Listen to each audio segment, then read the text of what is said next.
it's great to be at a place where I have the support staff that I need, and I can only focus on the real aspects of lawyering that are important, right? Yeah. Like winning in court for our clients, right? Advocating for their rights. Yeah.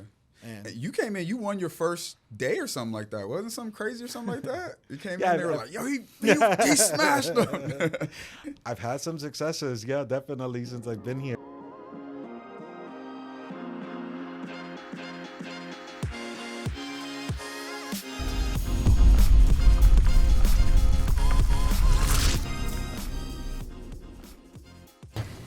We're good to go whenever.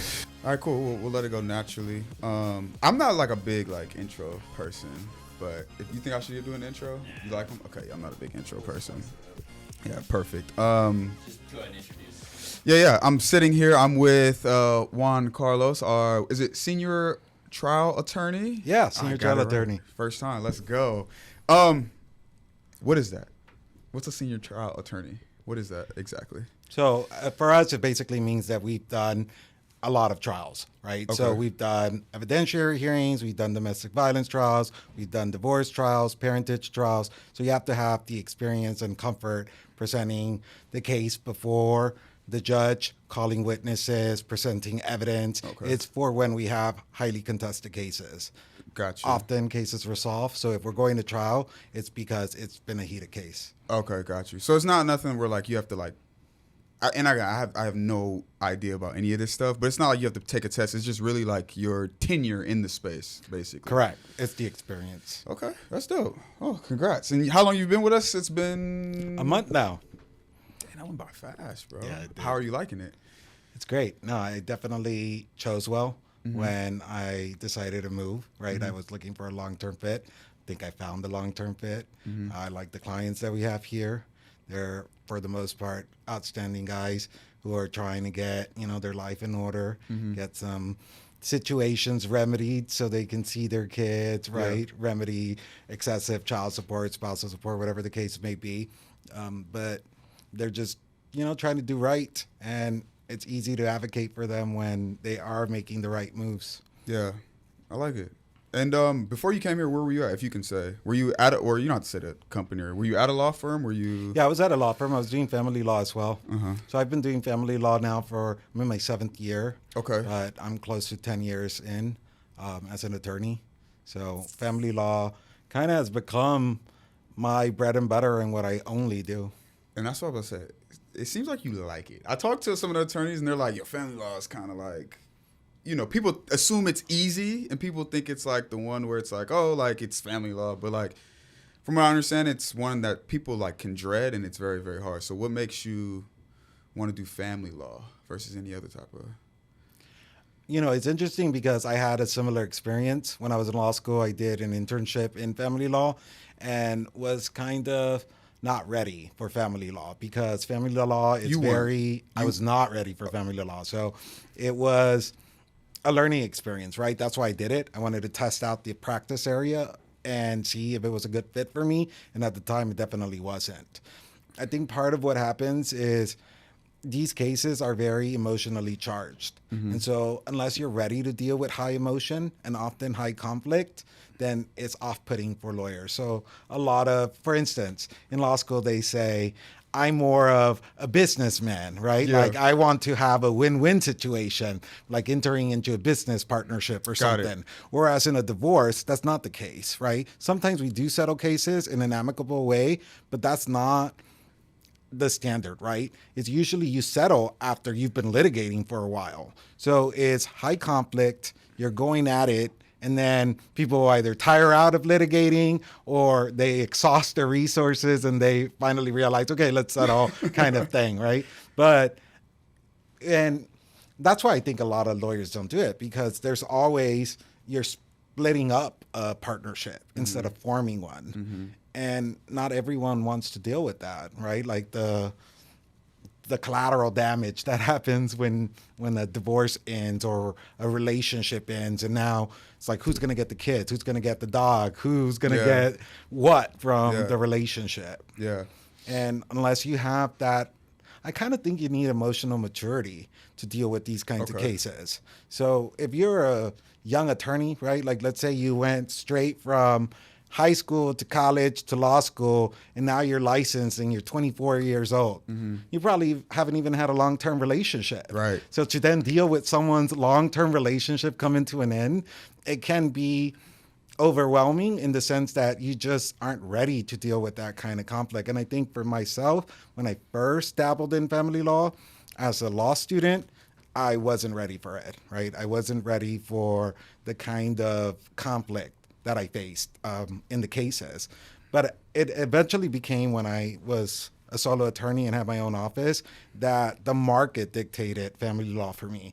I had dabbled in it during law school, and here I was, hung my shingle, started a business, and all the clients that were hitting me up were looking for a family law attorney. So at the time, I had no luxury of turning anyone away. So I'm like, I'm doing family law now. So it started off from becoming like 80% of my cases to 100% of my cases. And I've been doing family law ever since. And I think by that point, I had already matured. My frame of mind was different.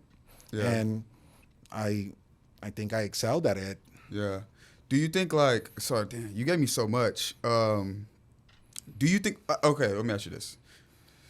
Is there something specific about you or like an experience that you feel like gave you the gas in the tank to be able to deal with it? 'Cause I know you said like you have to kind of be emotionally mature, like, you know, having the certain relationships and just that experience to not just go in the courtroom and know the law, but to just basically be able to deal with the psychology of what's happening between person A, B, the other side, the judge. Like you're battling this, it's like this invisible warfare, maybe that's going on. I don't know if that's the right way to say it, but are there certain experiences in your life that gave you that? Well, it's interesting. Definitely this area resonates a lot with me. So my parents divorced when I was 12, and there was domestic violence in the home. So I've dealt with a lot of what my clients are facing. And since I was a child when I went through that, I can relate to how the children are caught up when their parents are either divorcing or splitting, whatever the case may be. Yeah. And I do inform my clients from my perspective and life experience what it must be like, and encourage them to put themselves in the shoes of their children to see how they're going to be impacted by all of this. Because oftentimes, I'll give you an example. When you have two parents that are splitting up, they don't necessarily want to communicate directly. And so they'll say to their son or daughter, like, oh, tell your mom this, tell your father that.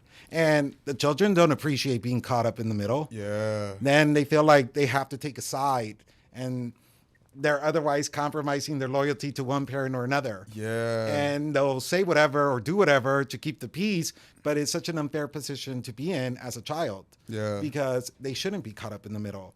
And often as an attorney now, I have to correct even bad behaviors when my clients are doing it, right? Stop using your child as a messenger. Yeah. They shouldn't be caught up. They shouldn't know about the whatever drama Whatever's going on. is Yeah, between yeah. you and the other person, right? And it's hard to think about it that way because you don't want to address it. I mean, I sometimes have to address it when the other side is doing it, right? And either reach out to that side directly if they're not represented by an attorney, or reach out to the attorney to correct their client. Most of our clients don't know, like you were saying, right, how the legal process unfolds. Yeah. And so I am educating them on the legal process at the same time that they're dealing with it personally. Yeah. And so sometimes they're doing things that they probably shouldn't do, not because they want to be spiteful or, you know, get the children caught up in the middle. Simply, they may not know. And that becomes my job to kind of coach them through the process and correct whatever, you know, bad behaviors are happening, not because it's with ill will, like, or ill intent, but because they often just don't know. Yeah. You said you kind of you started your own practice and was doing it. How long were you doing it for? Almost, 4 years. 4 years. Ooh, that's big, dude.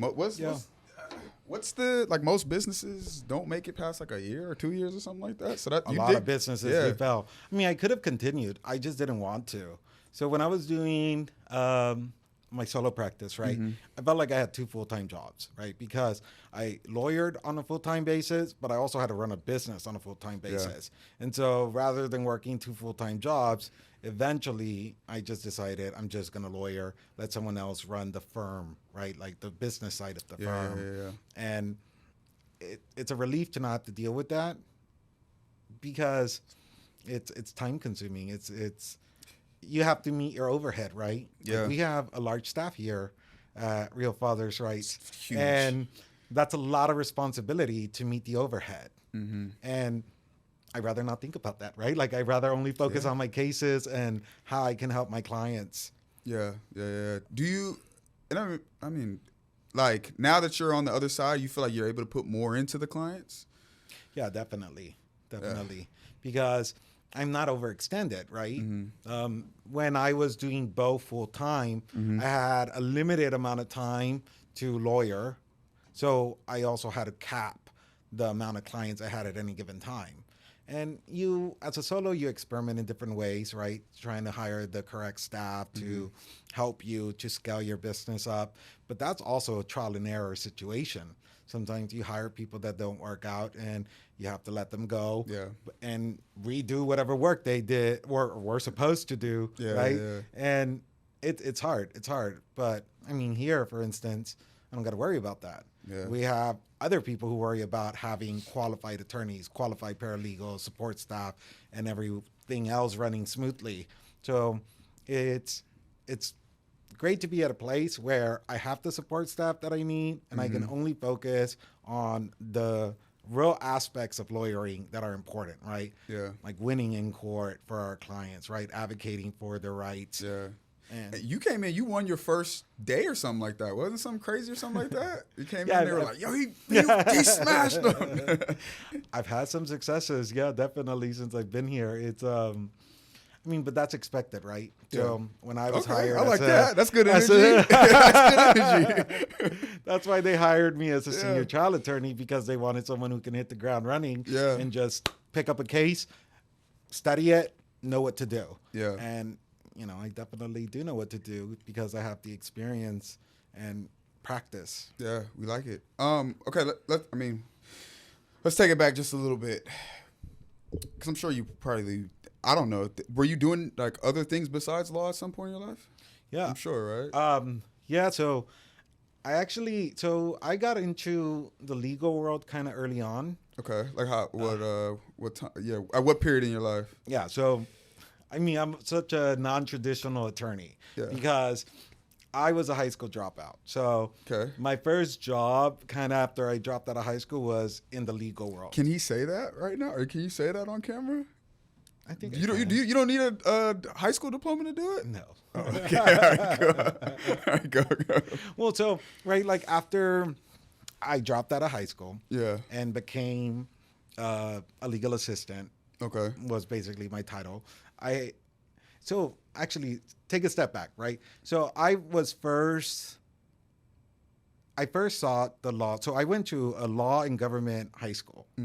And at my high school, we had courtrooms. So part of like my high school education was geared towards us becoming attorneys. Got it. Okay. So, you know, we got to use the courtrooms, we put on trials. So I was exposed to the legal world or what I thought was the legal world early on, because I kind of always knew that I had a knack for argumentation, and you know, the legal dramas fascinated me on TV. So I sought that kind of education out.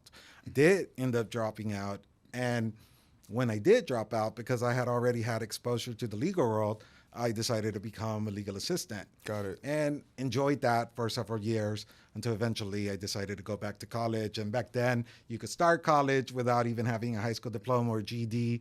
And eventually, I transferred to UCLA. And fire. At Gotcha. UCLA. I like it. Okay, we warming up. So yeah, when I was at UCLA, I had already kind of changed, because when I was at UCLA, I had different type of like management, like sales jobs. And I thought I was going to become a business executive. I had been given an offer to become an executive, like a junior executive at Nordstrom. Okay. So my trajectory was going to be, I'm going to eventually probably just go through their internal program and Yeah. become a corporate exec or go to business school. But that's where my mind was.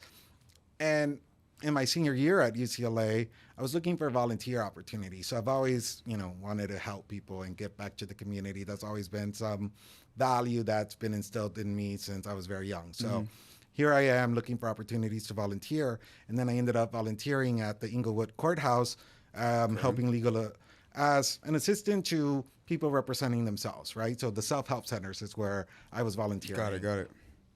And then I realized how much I enjoyed helping people, and especially with what is often a worst case scenario, right? If you're caught up in the courts, that's generally your worst case scenario. Yeah. Right? No one's happy to be in court. It's not looking good. Yeah. Right. Yeah. If you're in court, it's because you have problems. Yeah. So, For sure. and the cost of representation is often very high for most people, right? Yeah. And most people don't have the means to hire attorneys. So that's why I was at the self-help center, and I thought, wow, this is a good way to help people make a difference and like get back to the community. But it also kind of brought me back to the roots of wanting to be a lawyer. So I applied to law school kind of on the fly, and then went to law school, and then I decided instead of going a business direction to only go the legal route. Yeah. But again, I kind of got that itch back for business because that's when I started my own practice. Yeah. So I've oscillated between those worlds. I kind of merged them in the legal world, but now I'm just happy to lawyer. He's doing his thing.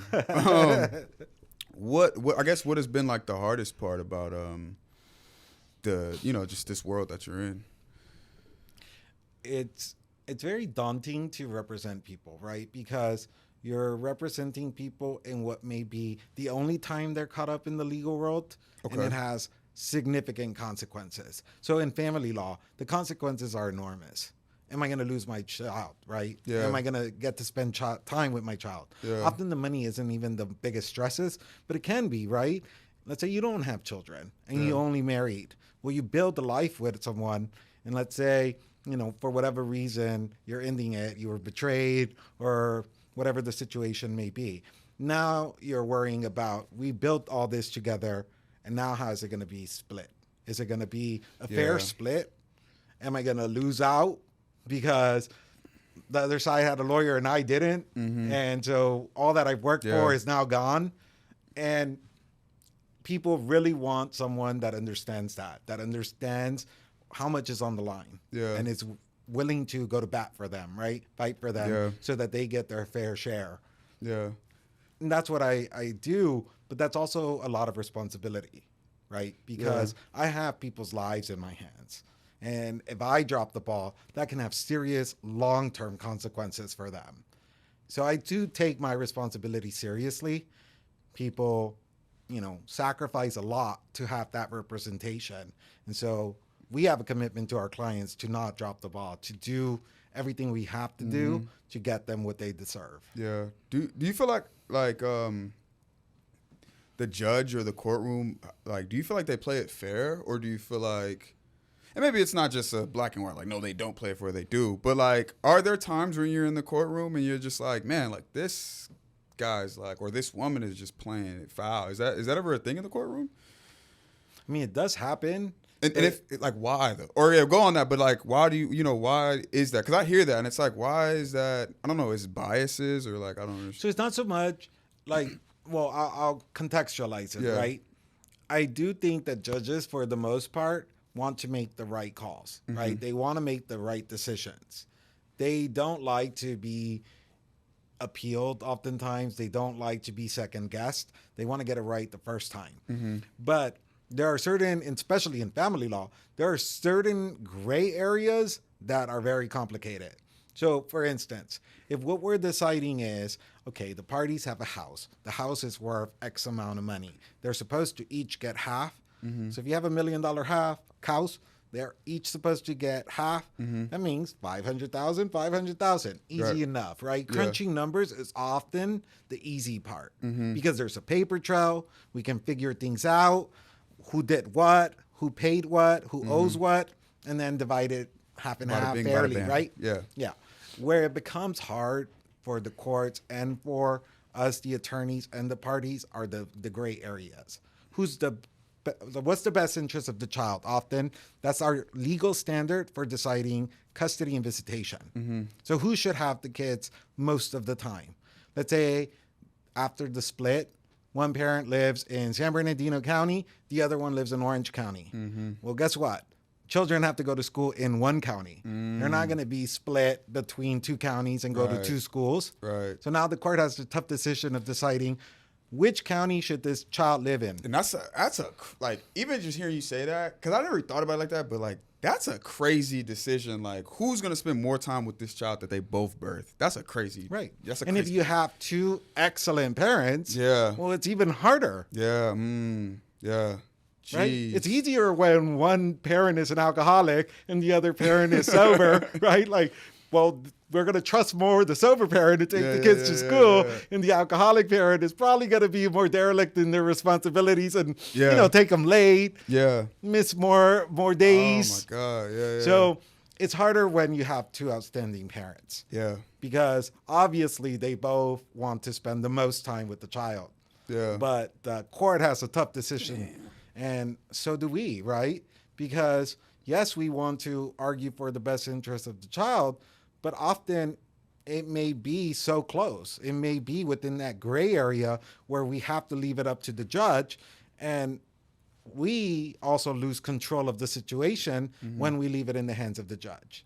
Got it. Because my outstanding parent may not win that decision. Yeah. Not because, let's say, my client, the father, is a bad father or an irresponsible father, simply because the court decided it that way.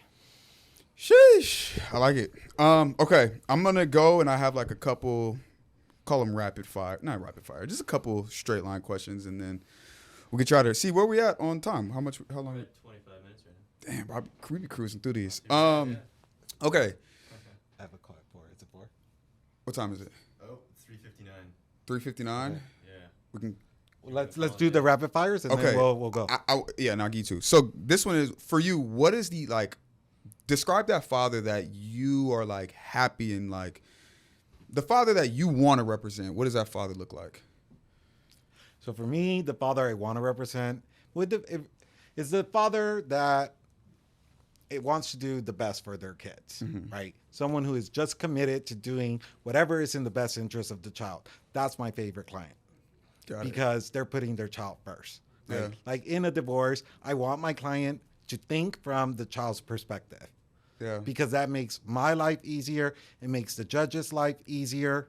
It's the best case scenario. I like it. What would be, I guess, your advice to someone who wants to get into family law, or at least be in your position where you are now? Yeah, they work hard. And my advice to people who want to become lawyers is work at a law firm before you go to law school. If you do not like the day-to-day of the law firm, of the legal world, then you're not going to like the practice of law. It's not easy. The day-to-day is not easy. Yeah. So it's best to have exposure before you commit to $200,000, $300,000 education, and rather than after. Yeah. Because I know attorneys who regret having become attorneys, but there's no other career for them that is going to afford them the ability to pay back the student debt or whatever it is. 100%.